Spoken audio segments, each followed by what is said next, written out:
U pripremi je njezin dvostruki album Savršeni kaos, a ona je potpuno skladna i evo je danas s nama. Lidija Bačić je stigla. Lile! Ćao. Dobro nam došla. Evo, bolje vas našla. Da vidim kakav je osmijeh, jel vuči ili? Vuči.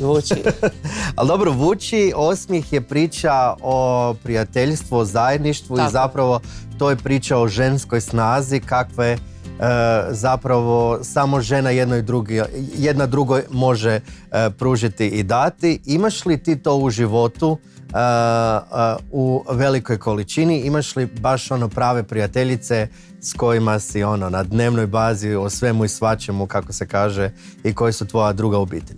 Pa je, može se reći da imam i to ih imam više, 4-5 svojih dobrih prija i neke znam još iz crkvenog zbora, neke znam iz škole i tako i neke baš iz djetinjstva, iz ulice, tako da imam stvarno puno prija, ali osim tih prija imam i moje sestre su mi prije, tako da evo, hvala Bogu, imam svojih dobrih prijateljica. Ti imaš čopor svoje. Pa da, imam ti svojih vučica, krugića prijateljica i ja mislim da je nekako u životu svake dobre osobe, bilo muškarce ili žene, važno imati dobrog prijatelja, prijateljicu, jel? Uh-huh.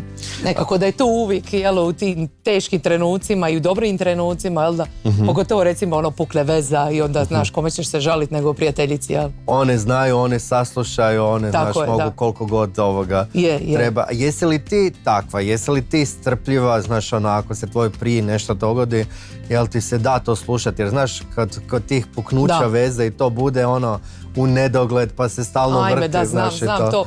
Pa zašto, naravno da sam tu, zato što i meni se to događalo, i njima se to događalo, tako da je to nekako prirodno, ali lipo je kad možeš nekog utješiti ili tebe, ali to je baš biti smo svi mi jako dosadni, jel da kad stalno po istome pilimo, ali važno je ta osoba da nas sasluša ili kaže aj dosta, prestani to. Dobro, pročitao sam neki dan tvoj intervju gdje si rekla, evo ja se utješim pa si nešto kupim lijepo, da li je to stan ili auto? Da. Jel te treba često tješiti, često nešto kupuješ tako? Pa dobro, ili? ja uglavnom ne kupujem, ako patim, onda patim, nema kupovine ničega. U biti ja kad kupujem u sreći, jel? Tako da očito sam dobro sretna. Uglavnom, evo, šta ti kažem. Sve si zapravo rekla sa ovom pjesmom. Jako zanimljiva ekipa oko snimanja, jako si puno žena skupila. Je. Ko su sve te žene bile? Oni su Plesni studio Elisa, prekrasne žene raznih uzrasta i nekako i to i meni i moj ekipi bila želja, znači da u spotu budu razni uzrasti žena, doslovno od 20 do 60, jel? I više. Tako da smo okupili stvarno jedno 30 moćnih žena i mislim da smo to nekako dobro sve upakirali, jel? Odlično ispalo, imamo prilike gledati i video spot, ali ono čemu se posebno veselimo je tvoj Savršeni kaos. Mislim da si ga baš zapravo lijepo opisala i nazvala, jer ono po čemu je Lidija Bačić poznata je, ne znamo u kojem će glazbenom žanru izaći možda sljedeći single. Ono što je isto dobra stvar, da ti plivaš u svim glazbenim žanrovima. Pa znaš šta, dobro? Volim to, evo, pogotovo što plivam u svemu i mogu pivati, evo. Tako da ja bi sama sebi bila dosadna, znaš šta, da pilim po jednom te istom sad do kraja života, ne znam, mislim da i publika želi raznovrsno čuti, jel? Mislim, i kad vidimo po nekim svjetskim zvijezdama, isto su šarali, tako da evo, očito mi ide dobro, jel? Očito je dobar recept, jel? Dobro, i jako si produktivna, jer, znaš, često mi se događa u emisiji da ljudima treba godine i godine da imaju album. Ti kad objavljuješ ide dvostruko, pa šta bude? Znaš šta, sad nisam bila objavila, zadnji sam objavila 2022. čini mi se Flashback, cijeli album u 80-ima i to mi je jedan od mojih najdražih albuma. I evo sad sam već nakupila tu dosta pisama koji su izašle kao singlice, ali ima i pisama koje nisu još izašle, tako da evo među njima će biti i Vuči i osmijeh.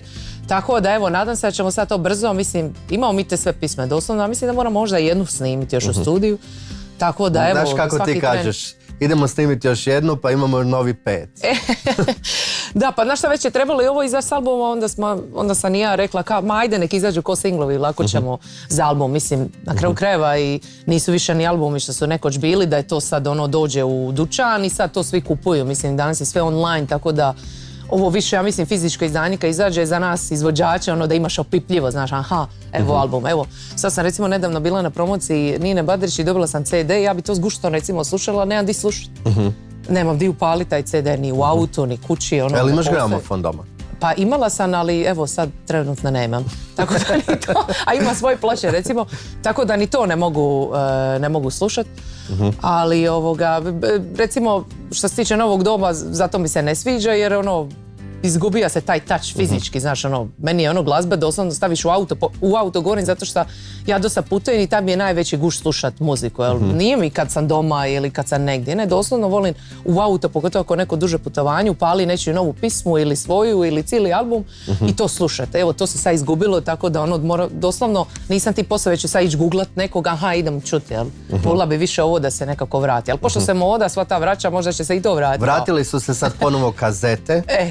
U proizvodnju, pa možda pa mislim, i ovi u auto industriji, shvate, možda trebamo opet imati kazete. Pa evo, pa šta ne, mislim, Nije loša ideja. Da, ja bih da se vrati to sve, evo, definitivno. Ti bi opet neki flashback. Neki flashback, da. A vrijeme je da čujemo aktualnu singlicu za Lidiju, pjesma se zove Vuči osmijeh i upravo slijedi u Dalibor Petko Show. Onda kad dvije prijateljice piju, koliko je sati odmah znaš, a kada počnu plakati pa se smiju, bolje je da ih ne diraš. Ima milion boljih, vjeruj od njega, svako mi isto ponavlja, ali taj njegov vuči osmijeh, to se ne zaboravlja. Odavno je tuga i tebi i meni za petama, sa srcima odavno kao s otvorenim metama. Kažeš još ga voliš, kako da preboliš nekoga svog, a ja tebe pitam kako da prebolim ja ovog mog. Reci mi to.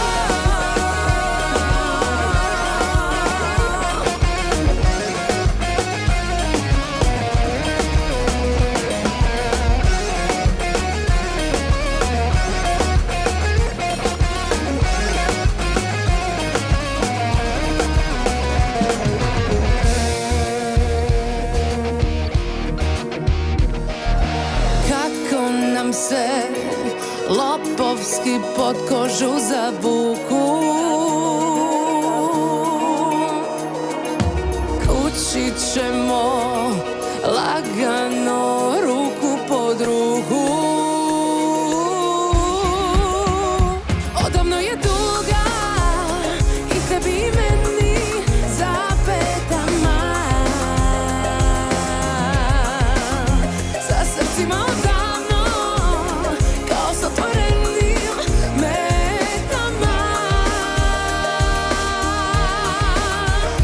Kažeš još ga voliš, kako da preboliš nekoga svog,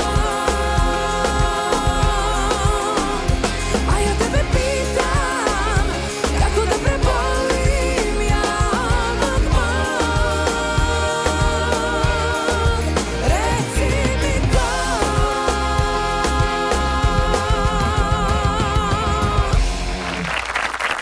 Vuči osmijeh i nova Lile nam je stigla u iščekivanju novog dvostrukog albuma Savršeni kaos. Lidija je svratila, ali kad bude album onda nam dolaziš Hoću, da. Da ćemo i pivati sve. Cijelodnevno druženje. Da, može. Ako treba 3 sata, 3 sata ćemo se družiti. Može li? Simbol osmijeha je smiley. znaš, da kad neko kaže smiley da je to asocijacija na osmijeh, no smiley su razni, zato će te igra koja te čeka upravo na to podsjetiti, odnosno pokazat ćemo ti različite smajliće koje ti moraš rekreirati uz pomoć svog lica. Dobro, uz pomoć svog lica, tako je. Ovu igru će obožavati moja nečakinja, znači ona je najveći fan smajlića, još je mala, baš kako voli smajlića. Linda. Linda, tako da će Linda vjerojatno primotavati ovu emisiju zbog smajlića. Lindice, gledaj sad dobro šta radi teta Lile.